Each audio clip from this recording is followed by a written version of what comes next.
What's going on, friends and family? My name is Skylent, and I'm excited to bring you my new top 10 list for the new retro games. That doesn't make a lot of sense, probably, to you, so let's elucidate. I'm talking about new games that happen to have a retro look and a retro feel, and that's actually really important. It's not just about, saving budget and just doing old stuff for the sake of doing old stuff or nostalgia goggles. No, I think that these games are really celebrating and spotlighting some art design choices and some game mechanical decisions that really shouldn't have been bypassed. There's things that have been sort of forgotten to history, and they're going back and revisiting and retelling the stories for us new players, and okay, for some older Vanguard players, and to really appreciate what was once forgotten. Going back into these games and finding new life and a new love in these sort of older aesthetic, these older painted and pixel arted games that also have a retelling of some very interesting mechanics that we don't often see, and maybe we really should.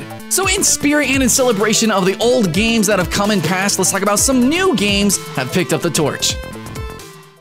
Alright guys, starting off the list, I think is going to be pretty much an epitome of what I mean for this top 10 list, and that's going to be a game called Cuphead. This is reminiscent and nostalgic of like older Disney cartoons actually with its aesthetic, but also mechanically, we don't often see many full-on couch co-op type of like shoot 'em up style games here. So Cuphead, wow. This game was actually designed painstakingly crafted with the same techniques of the era that it's emulating. Like it's got traditional hand-drawn cell animation utilized, watercolor backgrounds, and apparently original jazz recordings. So this game, it's a classic run and gun action game, heavily focused on the boss battles and inspired by cartoons of the 1930s. Obviously, huge amount of Disney. Shout out. Visuals, audio, and mechanics. Yeah, really, there's just no better way to start out a list like this than a game that has such an appreciation and takes an old genre and a very unique but old art style and remixes it together with respect. And so for that, respect for Cuphead. Coming up next on our list and with high-octane energy, let's talk about a game called Strafe. Now, from the name to even their website, all the way down to the bleeding pixels, everything about this game, from the literal actual game to like all their advertising, everything about it is just retro, hardcore, nostalgic, old school, single-player, arena shooter action. This is, in vein of something like Quake originally, or the original Unreal Tournament, stuff like that. It's single-player though, so that's all you do, just run and gun and gun and run and gun some more. Yeah, absolutely. Strafe is one of those games, and Strafe is actually the spearhead of an emergent genre of, once again, finally, single-player arena shooters. Stuff like GoreScript coming out, as well as Desync. Really excited to see stuff like that come out, but Strafe is the one to peel your eyeballs onto first. Alright, friends and family, moving on to the list, we've got a game called Butcher. Yeah, no, this is a hardcore title here. Butcher is a fast-paced 2D shooter, kind of unique, interesting, and a blood-soaked love letter to the cult classics of the genre. Now, in my opinion, when I see of Butcher, it's like Doom if it was a 2D platform shooter kind of thing going on. Kind of mixes some genres over there, but obviously, yes, it is a love letter to some older genres, and it's got this, hardcore, gritty aesthetic to it that I think a lot of people who have played those nostalgic and, yes, older games used to be hardcore, so yes, those hard games, I think you're gonna really enjoy Butcher here. So if kicking corpses into a lava pit and, I don't know, adorning walls with blood is your idea of a good time, maybe Butcher is probably the game for you. Next up on the list, we have a game that is really freaking new and really tugs on my nostalgia strings here. This is going to be more reminiscent of like a lot of older PC titles, because a lot of those were point-and-click adventure games. Well, that's what this is. Thimbleweed Park, with its art style, it seems very particularly targeting those older PC type of games. Anyways, in Thimbleweed Park, a dead body is the least of your problems. Apparently, switch between 5 playable characters to uncover the surreal secrets of this strange town in a modern mystery adventure game from the creators of Monkey Island and Maniac Mansion. The deeper you go, the weirder it gets. So making our way downtown through the list, we have a game called Crawl. Little known, just kidding. I've done tons of videos on it if you've been following me. I love Crawl. It's my favorite party game that I love just showing people. Now, I know Ultimate Chicken Horse is definitely tied to my #1, but Crawl is something super special and close to my heart. I do love dungeon crawlers, right? And then we have some like nostalgia games, some stuff like Gauntlet. It's like, 4-player cooperative run through dungeons together. Woohoo! No, Crawl is a competitive game. So you could actually imagine, if you just look visually, absolutely, this like a 1990s arcade game, a competitive competitive dungeon crawler? How could that exist? Well, that's kind of the unique modern twist on it, but basically, this is a dungeon crawler. One person's a hero, 3 other players are freaking ghosts trying to take control and possess different creatures and traps to kill the hero so they can possess the body and then eventually escape the dungeon. It still has those like RPG old school artifacts inside. There's like some randomness thrown in there, and I just want to really point out here the music in this game is super good, and I really do also enjoy the art and just basically everything about the game if we could gush, but I don't have enough time, so I just want to let you guys know, if you do got some time, please check out Crawl.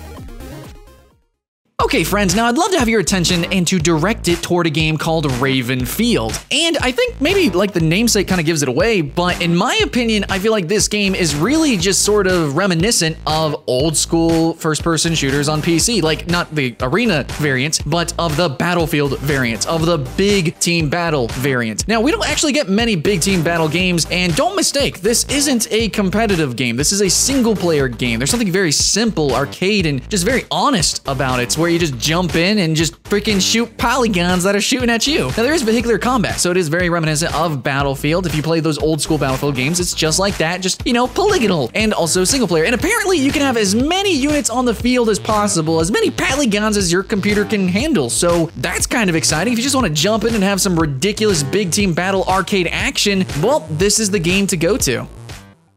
Hope you guys are enjoying the list as we run through it, but let's talk about a game called Crosscode. So this is on the list because just the way it looks. I mean, look at it. I mean, obviously, you know, a pixel art game isn't just gonna make the list because it's pixel art, but Crosscode just looks like a Super Nintendo RPG, which I don't know if you had a Super Nintendo, you probably did, and you probably played an RPG on it, but like Illusion of Gaia, a few Final Fantasies, you know, stuff like that, man. Those games were amazing, and they had a really big focus on their characters and character development and the story, and yeah, Crosscode has that too, but don't worry, guys, the modern take on this action RPG genre, I mean, it's definitely actiony, is that its action is freaking good. Now, this actually made the list for my top 10 new pixel art games, and in there, I compared it to Hyper Light Drifter, and this having more hyperactive action, keep that in mind, that this game is still super good. Now, it's absolutely paying tribute to those old school SNES RPGs. Don't think that takes a backseat to the combat. So if you want an action-packed, character-driven RPG, here we go, that's Crosscode.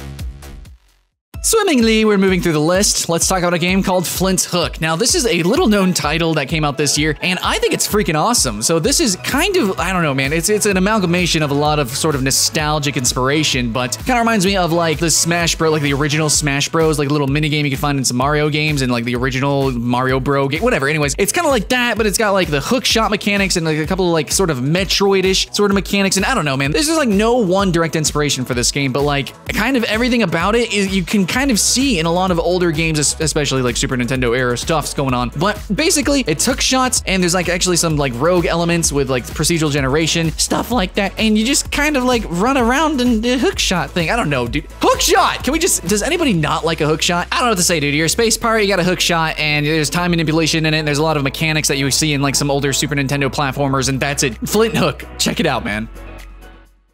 Oh yeah, we're talking about Fight Night. Dude, this game has me captivated. I like it a lot. It's a dungeon crawler RPG, a first-person dungeon crawler RPG, and those previously, historically, were pretty freaking clunky. I don't think you can really go back and play them today, kind of, sort of, but Fight Night is going back and doing something that I thought was impossible. I think we all thought was impossible, but you're a knight, and you just punch the shit out of things, and you move a tile at a time, and there's random encounters, but like, all of this I feel shouldn't work, but I don't know, man. Fight Night just punches convention in the face and makes it work. Its art style is, yes, extremely retro. Its colors are harsh as hell. This game's pretty brutal, too. It's definitely got a nice little bit of difficulty. But if there was any way to make this genre and relive it once again, I feel like the only way it could happen is this sort of parody. But you know what? It's not just a comical parody. It's actually quite freaking seriously a legitimately good RPG.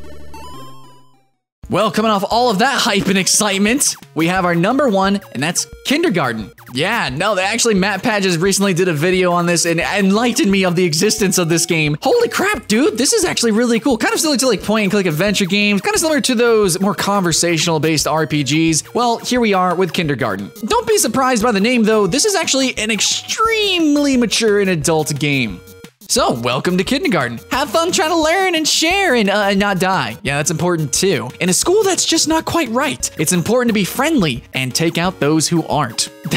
Yeah, if you're interested in a game that has tags like gore, violent, blood, but with the name kindergarten, well, thinking this is your RPG. So with that kind of wraps up the top 10 list. I know it's tragic, it's sad, but don't worry, I'm pretty sure similar to some of these games, this list will be remixed, remade, and re-envisioned at another time. But I didn't actually make a video last year, so that means a lot of 2016 games have gone missing. If you just want to shout them out in the comments, sure, do it. But this was, mainly new in 2017 games, and I'll probably do a video list next year.